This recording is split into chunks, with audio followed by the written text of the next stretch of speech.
প্রশাসন ডাইরেক্ট এসে বলছে যে না এই প্রোগ্রাম করা যাবে না। কেন? নিশ্চয়ই আপনারা শুনেছেন দিল্লি যে করতে বলেছে, দিল্লি যে করুন, এখানে করা যাবে না। শুনছেন না? শোনেন না? সবাই তো আর আব্বাস সিদ্দিকী নয়, সবাই তো আর নওশাদ সিদ্দিকী নয়। তোর পারমিশনের ধার ধরি নাকি আমি? দেশটা কি তোর একা নাকি? দেশটা তো আমারও। তো তোর পারমিশন দিবি কি না দিবি সেটা পরের বিষয়।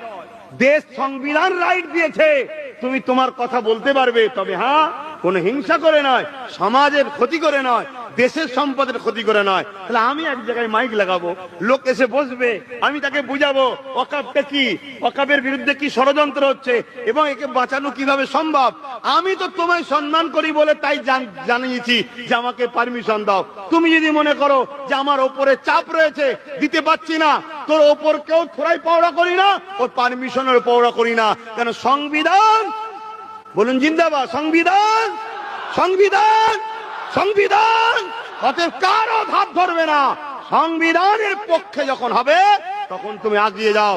তাতে যদি তোমার সামনে প্রতিরোধ কেউ আসে, ওই প্রতিরোধের সঙ্গে যদি যুদ্ধ হয়ে যায়, সংবিধানের স্বার্থে যুদ্ধ করতে প্রস্তুত।